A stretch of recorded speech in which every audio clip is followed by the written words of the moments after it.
금융위원회가 대부업법에 적용을 받던 P2P 금융을 키우기 위해 별도의 입법 작업에 나섭니다.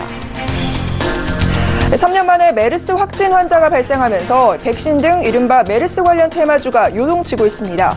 전문가들은 투자에 신중을 기해야 한다고 조언합니다.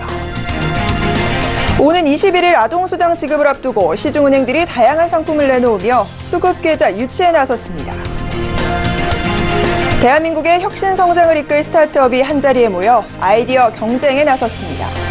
센 뉴스 플러스 잠시 후 뵙겠습니다.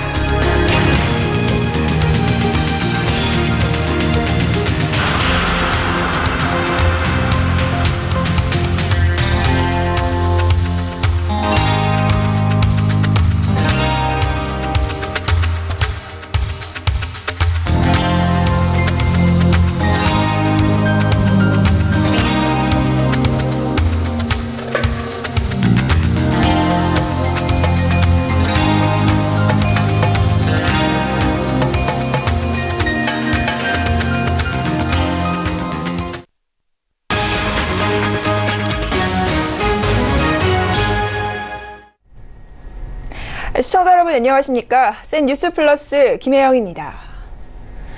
핀테크의 핵심이라 불리며 성장세를 이어오던 P2P 금융. 그러나 최근 잇따른 사기 횡령 사건으로 부정적인 이슈가 부각되면서 정작 P2P 금융을 활성화하기 위한 논의는 주춤했는데요. 금융위원회가 P2P 금융을 키우기 위해 입법 작업에 나선다고 합니다. 이하라 기자가 취재했습니다. 현재 P2P 금융은 연계대부업으로 분류돼 관리 감독되고 있습니다. 금융당국이 P2P를 새로운 금융의 한 형태가 아닌 대부업의 일종으로 편입시켜 관리해왔습니다. 하지만 핀테크의 핵심으로 여겨온 P2P 금융을 제대로 키우기 위해서는 대부업법이나 자본시장법이 아닌 P2P만을 위한 새로운 법으로 규정해야 한다는 목소리가 높았습니다. 건실한 P2P 기업들은 이런 주장을 계속해왔고 국회에 발의된 4개의 P2P 관련 법안도 내용엔 조금씩 차이가 있지만 새 법으로 P2P를 규정한다는 점은 같습니다. 담당과가 서민금융과였어요. 제가 그때도 이제 그렇게 얘기를 했죠. 이거는 서민금융과에서 하는 게 할 게 아니고 핀테크의 관점에서 바라봐야 돼. 이런 상황에서 지난 7월 말 금융혁신기획단을 신설한 금융위원회가 입장을 바꾸면서 P2P 관련 입법 전망이 밝아졌습니다. 입법화하겠다는 것에 대한 그 입장은 점점 더 구체화돼 가고 있는 상황인 것 같고요. 방향에 대해서는 별도 업으로서의 우리가 인정을 해야 되지 않느냐, 이런 얘기들은 당연히 받아들여야 될 상황일 것 같고. 금융위는 P2P를 새로운 금융업으로 받아들일 필요성에 대해 긍정적인 태도를 보이며 앞으로 세부 내용에 관해 국회와 적극적으로 논의하기로 했습니다. 서울경제TV 이하라입니다. 국내에서 3년 만에 메르스 확진 환자가 발생하면서 메르스 관련주가 실시간 검색어 1위에 오를 만큼 큰 화제로 떠올랐습니다. 백신 관련주, 마스크, 손세정 관련주들이 테마주로 꼽히고 있는데요. 전문가들은 메르스의 경우 근본적인 치료제가 없고 확산 정도에 따라 수혜주가 크게 나뉠 수 있기 때문에 무작정 투자에 손해를 보지 않도록 주의해야 한다고 조언합니다. 김성훈 기자가 보도합니다. 3년 만에 국내에서 메르스 확진 환자가 나오면서 메르스 관련주의 주가가 일제히 급등했습니다. 미국 기업 이노비어와 메르스 백신을 공동으로 개발 중인 진원생명과학의 주가는 오늘 가격 제한폭인 29.89% 급등한 8,040원에 장을 마쳤습니다. 지난 2016년 정부로부터 메르스 치료제 개발업체로 최종 선정돼 연구를 진행하고 있는 일양약품의 주가도 오늘 1.34% 상승 마감했습니다. 백신 관련주 외에 메르스 확산 방지에 도움이 되는 마스크와 손세정제 관련주 주가도 크게 올랐습니다. 마스크 관련주로는 502 30% 폭등했고 웰크론도 20% 급등했으며 KM도 2% 이상 상승했습니다. 손세정제 생산업체 파루도 12% 이상 올랐습니다. 하지만 전문가들은 메르스의 경우 근본적인 치료제가 없기 때문에 테마주 투자에 더욱 신중해야 한다고 조언합니다. 지난 2015년 메르스 사태 때도 백신 개발을 호재로 삼은 테마주들의 급등락으로 투자자들이 큰 피해를 보았기 때문입니다. 실제로 진원생명과학의 경우 지난 2015년 1월에는 1,895원이었던 주가가 6월 메르스 사태 이후 22,800원까지 급등한 바 있습니다. 이후 주가가 계속 떨어져 지난달에는 5,000원대까지 떨어졌다가 지난달 말부터 6,000원대를 회복했습니다. 전문가들은 진원생명과학과 일양약품, 메르스 진단키트를 승인받은 바이오니아 등의 경우 메르스 관련주가 맞지만 메르스 사태가 당장 실적으로 연결될 가능성은 매우 낮기 때문에 거액을 투자하는 것은 바람직하지 않다고 조언합니다. 마스크와 손세정제 관련주의 경우도 메르스가 확산하지 않는 이상 실적이 크게 오르지는 않을 것이라는 분석입니다. 서울경제TV 김성훈입니다. 가정의 양육비 부담을 덜어주기 위한 아동수당이 오는 21일 첫 지급됩니다. 은행들은 각종 경품, 이벤트 등을 내세워 이 아동수당의 수급계좌 유치에 나서고 있는데요. 안정적인 수신 확보가 가능한 동시에 고정 고객을 늘릴 수 있는 매력 때문입니다. 정훈규 기자입니다. 아동수당이 오는 21일 부모가 등록해놓은 수급계좌로 처음 지급됩니다. 대상은 만 6세 미만 아이가 있는 가정으로 이번 달을 시작으로 매달 10만 원씩 지급됩니다. 각 은행은 부모들의 선택을 받기 위해 경품을 내건 각종 이벤트로 고객 유치 경쟁을 벌이고 있습니다. KB국민은행은 국민은행 계좌로 아동수당을 2회 이상 받으면 추첨을 통해 뽀로로몰 이용권 최대 10만 원을 증정합니다. KB하나은행은 첫 아동수당을 하나은행 계좌로 받으면 추첨을 통해 건조기나 청소기를 경품으로 제공하고 IBK 기업은행은 고급 카시트와 유모차를 최대 50% 할인된 가격에 살 수 있는 혜택을 제공합니다. 파격적인 금리 혜택을 내세운 곳도 있습니다. 전북은행은 아동수당 수급 계좌로 전북은행을 택하면 최대 5%의 금리를 제공하는 적금을 판매 중입니다. 은행들이 아동수당 계좌 유치에 적극적인 것은 안정적인 수신 확보와 고정 고객을 얻을 수 있는 매력이 있기 때문입니다. 아동수당은 아이가 태어난 후 만 6세까지 매달 지급되는데 정부 예산이 올해는 7천억 원, 내년부터는 2조 원이 훌쩍 넘습니다. 수급 대상은 200만 명에 달하는데 계좌를 유치하면 적어도 만 6세가 되는 72개월까지 이들이 확실한 고정 고객이 되는 겁니다. 한편 아동수당은 원래 25일에 지급되지만 이번 달은 추석 연휴가 겹쳐 21일로 당겨졌습니다. 만약 아직 신청하지 않았다면 21일이 지난 후에도 이번 달 내로만 신청하면 9월분 수당을 받을 수 있습니다. 하지만 신청일이 10월로 넘어가면 10월분부터만 받을 수 있습니다. 서울경제TV 정은규입니다. 정부가 혁신 성장의 견인차 역할을 할 스타트업 육성에 분주합니다. 스타트업의 유망한 아이디어를 발굴하고 지원해 창업국가 조성에 고삐를 죄고 있습니다. 앵커 리포트입니다. 대한민국의 혁신 성장을 이끌 스타트업이 한자리에 모였습니다. 국내 최대 규모의 창업 경진대회로 자리매김한 도전 K-스타트업 2018의 본선대회를 알리는 출정식이 열린 겁니다. 이는 중기부, 과기부 등 각 부처로 나눠져 있던 창업 관련 대회를 한데 모은 창업 경진대회입니다. 우리나라 스타트업 생태계 조성에 핵심적인 역할을 하고 있습니다. 기술이 우수한 창업자를 집중 지원하고 기업 문화를 개선해서 여러분들과 같은 미래 경제의 주역을 육성하겠다는 것을 국정과제로 선정했습니다. 도전하는 여러분 한 분 한 분이 주인공입니다. 우리 경제의 미래를 밝힐 주인공입니다. 올해는 43대 1의 경쟁률을 뚫고 4개월에 걸친 치열한 예선을 거쳐 135개 팀이 본선 무대에 당당히 이름을 올렸습니다. 혁신 DNA를 나누고 창업 아이디어 경쟁에 나선 겁니다. 본선을 거쳐 올해는 총 10개 팀이 선발됩니다. 스타트업의 유망한 아이디어를 현실로 구현할 수 있도록 올해부터는 상금 규모도 확 늘렸습니다.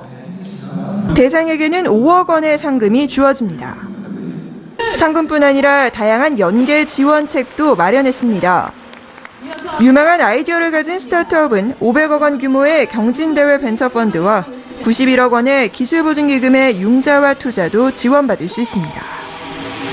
스타트업 육성을 위한 문재인 정부의 의지가 반영된 결과입니다. 스타트업의 비중과 역할이 한국 산업의 미래를 결정한다고 해도 과언이 아닌 시대입니다. 혁신 성장의 밑거름인 스타트업을 키워 산업 경쟁력을 높이려는 문재인 정부. 창업국가 조성을 위해 고삐를 죄는 모습입니다. 서울경제TV 김혜영입니다. 주거 문제 해결을 위해 공공주택이 필요하다는 목소리는 높지만 정작 부정적인 이미지를 떨쳐내긴 어려운데요. 공공주택의 이미지를 개선하기 위한 설계 공모 대전이 지난주 서울 정동 국토발전 전시관에서 열렸습니다. 유민호 기자입니다. 저렴한 비용으로 안정적인 주거가 가능한 공공주택. 주거 문제 해결을 위해 필요성을 강조하는 목소리가 높지만 정작 공공주택을 바라보는 시선은 곱지 않습니다. 공공주택이 지닌 부정적인 이미지를 덜어내기 위해 정부와 LH 한국토지주택공사가 나섰습니다. 지난 7일 서울 중구정동 국토발전전시관에서 제1회 대한민국 공공주택 설계공모대전이 열렸습니다. 공공주택의 건립을 반대하거나 저소득층이 거주하는 그저 저렴한 집이라고 간주하기도 합니다. 이제는 이러한 부정적인 편견이 변화될 수 있도록 공공주택의 패러다임을 바꿔야 합니다. 설계공모전의 주제는 공유와 소통. 수서역세권 신혼희망타운 등 전국 7개 사업지를 대상으로 설계공모가 이뤄졌습니다.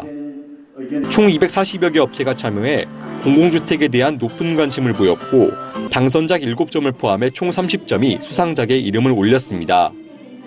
이후 진행된 심포지엄에선 공공주택에 나아갈 길을 주제로 주제 발표와 토론이 이어졌습니다. 이러한 공모대전을 연례화해서 향후에 국민들이 살고 싶고 가고 싶은 공동주택을 만들기 위해서 노력할 계획입니다. 수상작 전시회는 오는 20일까지 국토발전전시관 1층에서 열립니다. 서울기능TV 유민호입니다.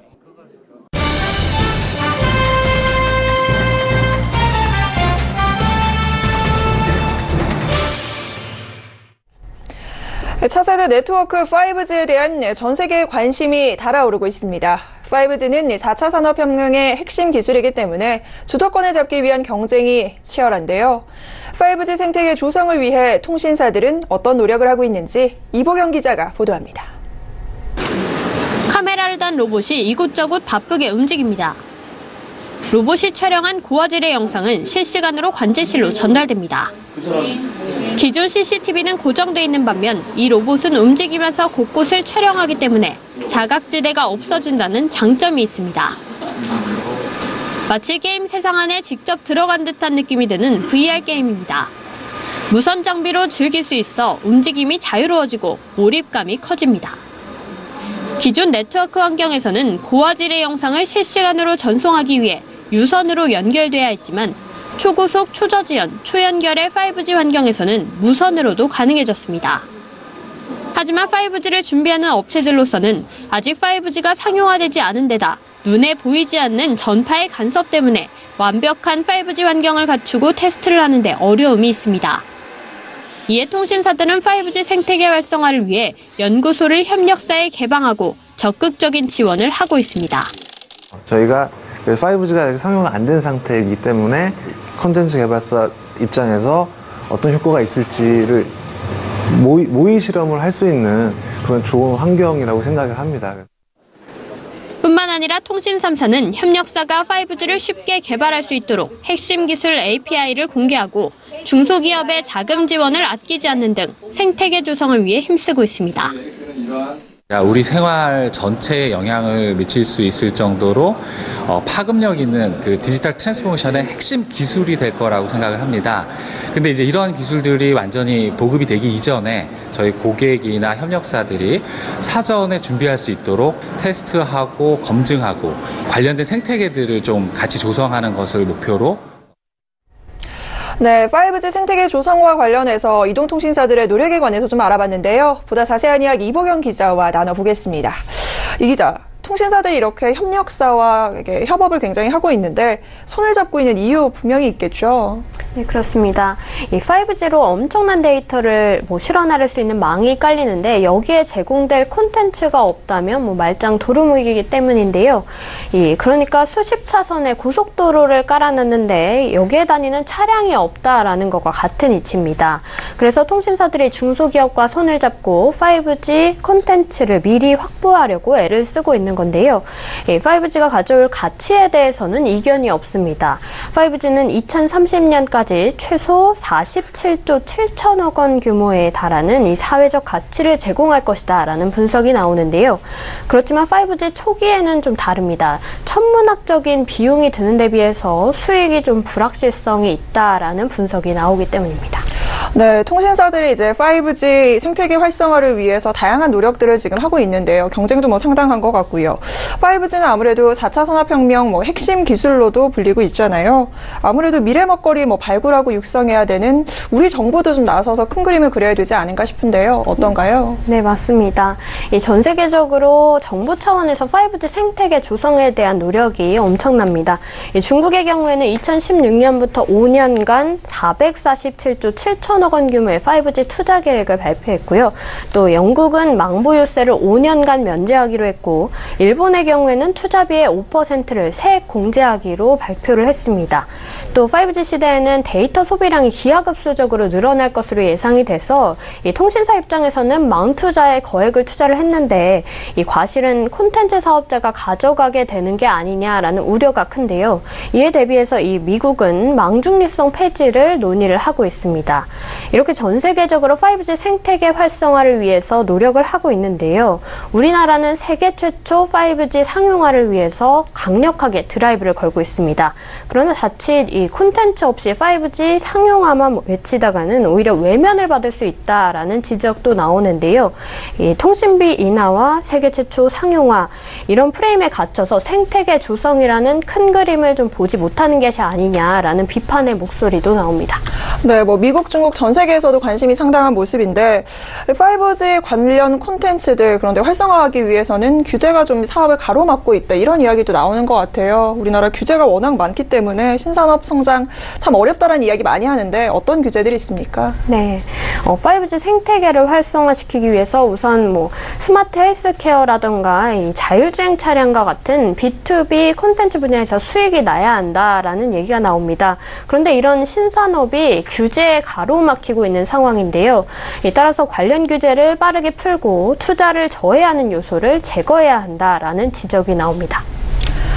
네, 5G 관련해서 지금까지 경제산업부 이복영 기자와 자세한 이야기 나눠봤습니다. 오늘 말씀 고맙습니다.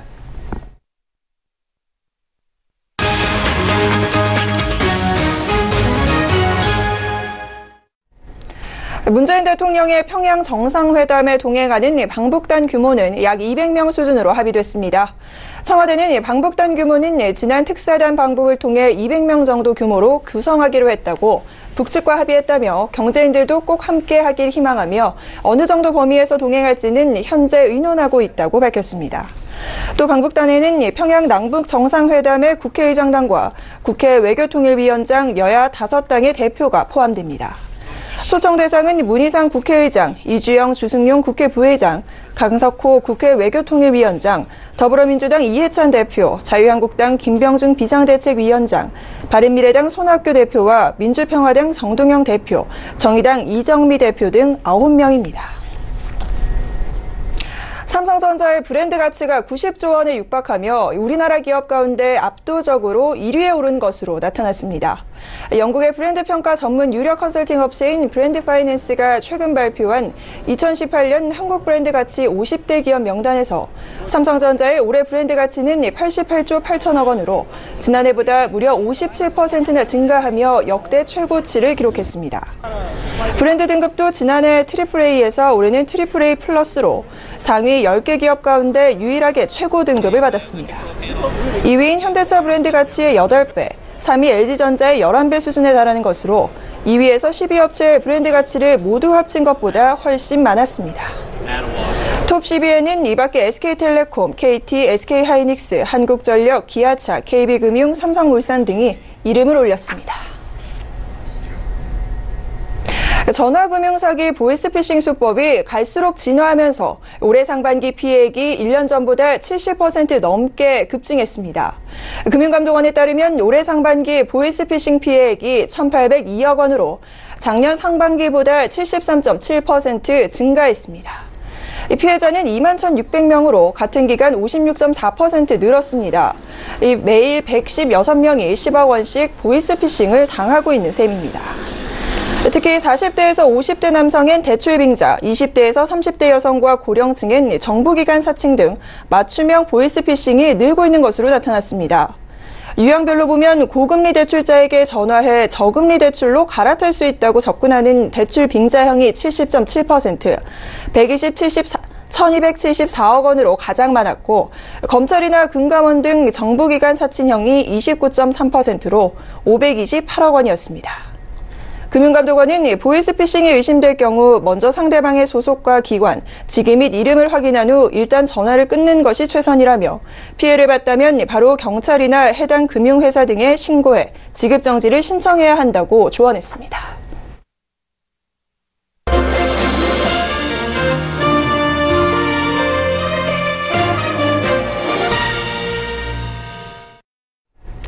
종합투자회사 나우아이비 캐피탈이 오늘 기업 공개 간담회를 열고 국내 투자 확대와 일본 등 해외 투자 진출로 2020년까지 운용 규모 8천억 원을 달성하겠다는 목표를 밝혔습니다. 오는 10월 4일 코스닥 상장 예정인 나우아이비 캐피탈은 지난 2003년 설립됐습니다. 설립 당시 기업 구조조정 전문회사로 출발해 지금은 신기술, 사업금융업, 사모펀드 운영, 인수합병 자문 등이 주요 산업입니다. 나우아이비 캐피탈은 초기 기업 투자를 주력으로 하는 일반 창업 투자 회사와 달리 성숙기나 쇠퇴기에 진입한 기업들의 구조 혁신과 2차 성장을 지원하고 있습니다. 나우아이비 캐피탈의 운용 자산은 2013년 1,570억 원에서 올해 상반기 말 기준 4,450억 원으로 4년 만에 177% 증가했습니다. 나우아이비 캐피탈의 지난해 매출액은 전년 대비 61.7% 증가한 138억 원, 영업이익은 170% 증가한 71억 원을 기록했습니다. 공모가 희망 범위는 9,500에서 11,000원입니다. 오는 17일과 18일 일반 청약을 진행할 예정입니다. 주관사는 신영증권입니다. 올해 상반기 개인사업 대출 119 이용 건수와 대출액이 지난해 같은 기간에 비해 각각 40%, 43.6% 증가했습니다. 개인사업자 대출 119는 일시적 자금난으로 채무 상환에 어려움을 겪는 개인사업자가 연체에 빠지지 않도록 은행이나 만기 연장이나 이자 감면 등을 지원해주는 제도입니다. 국빈 방문 중인 조코 위도도 인도네시아 대통령이 송경식 CJ그룹 회장을 만나 투자 확대를 요청했습니다. 이에 손 회장은 CJ그룹은 인도네시아와 다양한 분야로 협력을 확대해 나갈 것이라며 CJ가 보유한 제조기술과 문화, 서비스 산업 등에서 역량을 함께 나누는 한편 지속해서 투자를 확대하겠다고 밝혔습니다.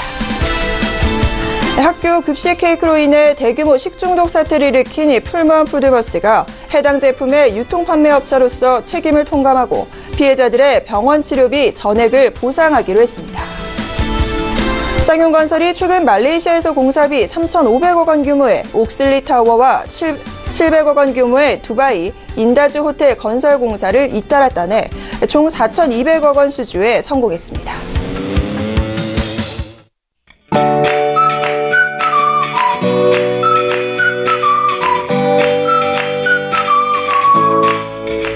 안녕하세요. K웨더 라이프스타일 예보 최수입니다.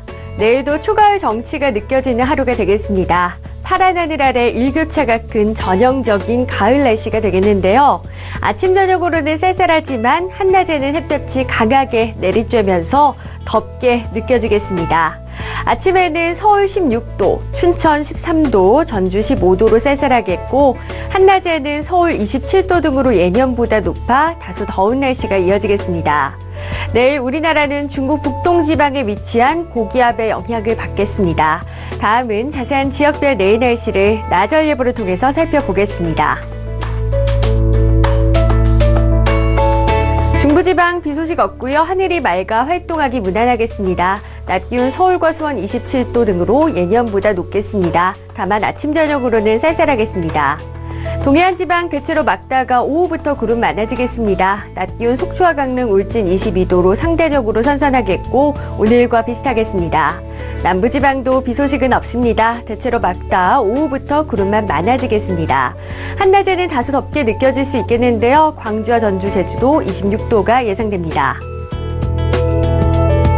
현재 동해안 남해상으로는 풍랑특보가 발효 중입니다. 내일도 해당 해역에서는 바람이 강하겠고요. 이에 따라 물결이 최고 4m까지 높게 일겠습니다.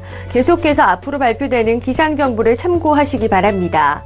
또 너울성 파도도 우려됩니다. 해안가 안전사고에도 유의하시고요. 바닷물의 높이가 높은 기간인 만큼 만조시 침수 피해에도 대비해 주시기 바랍니다. 당분간 일교차가 큰 초가을 날씨가 이어지는 가운데 금요일과 토요일 사이에는 전국에 가을비가 내리겠습니다. 날씨였습니다. 뉴스 플러스 오늘 준비한 소식 여기까지입니다. 저희 내일 이 시간 찾아뵙겠습니다. 함께해 주신 여러분 고맙습니다.